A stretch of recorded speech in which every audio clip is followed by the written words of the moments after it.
बिस्मिल्लाहिर्रहमानिर्रहीम। अस्सलाम वालेकुम। वेलकम टू माय चैनल दावत इस्लाम। मैं हूं आपका दोस्त शफकत अली ऑफिशियल। उम्मीद करता हूं कि आप सब लोग ईमान के आला दर्जे पे होंगे। सूरह यूसुफ की आयत नंबर 171 माँ, ऐ मेरे रब, तूने मुझे हुकूमत बख्शी और मुझे बातों की तह तक पहुंचाना सिखाया। जमीन व आसमान के बनाने वाले तू ही दुनिया और आखिरत मेरा सरपरस्त है। मेरा खात्मा इस्लाम पर कर और अंजाम कार मुझे सालीन के साथ मिला। सूरह यूसुफ आयशा नंबर 71।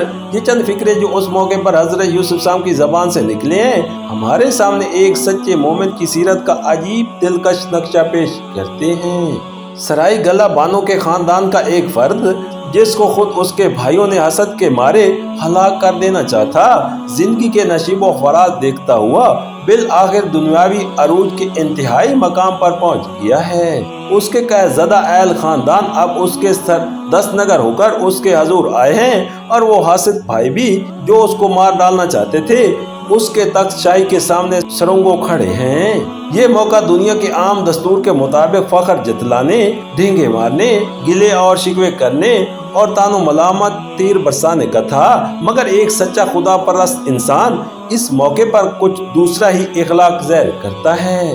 वो अपने उस अरूज पर फख्र करने की बजाय उस खुदा के एहसान का एतराफ़ करता है जिसने उसे ये मर्तबा अता किया।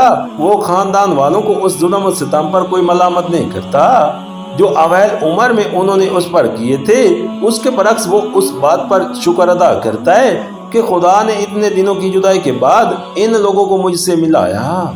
वो हासिद भाइयों के खिलाफ शिकायत का एक लफ्ज़ जबान से नहीं निकालता, हत्ता कि ये भी नहीं कहता कि इन्होंने मेरे साथ बुराई की थी, बल्कि उनकी सफाई खुद ही इस तरह पेश करता है कि शैतान ने मेरे और इनके दरमियान बुराई डाल दी थी और फिर उस बुराई के भी बुरे पहलू छोड़कर उसका ये अच्छा पहलू पेश करता है कि खुदा जिस मर्तबे पर मुझे पहुंचाना चाहता था, उसके लिए ये लतीफ़ तदबीर उसने फरमाई। यानी भाइयों से शैतान ने जो कुछ कराया, इसी में हिकमत इलाही के मुताबिक मेरे लिए खैर थी।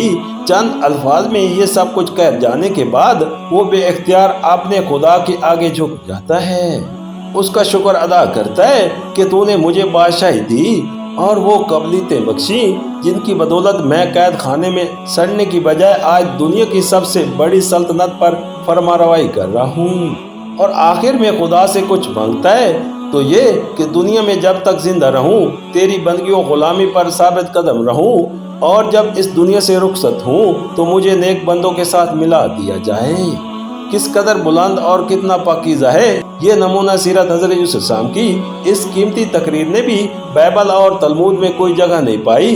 हैरत यह है कि ये किताबें किस्सों की गैर तफसीलात तो बयान करती हैं, मगर जो चीज़ें कोई अखलाकी और कदर कीमत रखती हैं और जिससे अंबिया की असली तालीम और उनके हकीकी मिशन और उनकी सीरतों के सबक आमेज पहलू पर रोशनी पड़ती है, उनसे इन किताबों का दामन खाली है या ये किस्सा ख़त्म हो रहा है। इसलिए नाजरीन को फिर इस हकीकत पर मुताबा कर देना ज़रूरी है कि किस्सा हज़रत यूसुफ साहब के मुतल्लिक कुरान की ये रवायत अपनी जगह एक मुस्तकिल रवायत है, बाइबल या तलमूद का चरबा नहीं है। तीनों किताबों का मुतकाबिल मुताला करने से ये बात वाज़ेह हो जाती है कि किस्से के मुतअद्दिद अहम अज्जा में कुरान की रवायत इन दोनों से मुख्तलिफ है। बाज़ चीज़ें कुरान इनसे ज़्यादा बयान करता है, बाज़ उनसे कम और बाज़ में उनकी तरदीद करता है। लिहाजा किसी के लिए ये कहने की गुंजाइश नहीं है कि नबी करीम सल्लल्लाहु अलैहि वसल्लम ने ये किस्सा सुनाया, वो बनी इसराइल से सुन लिया होगा।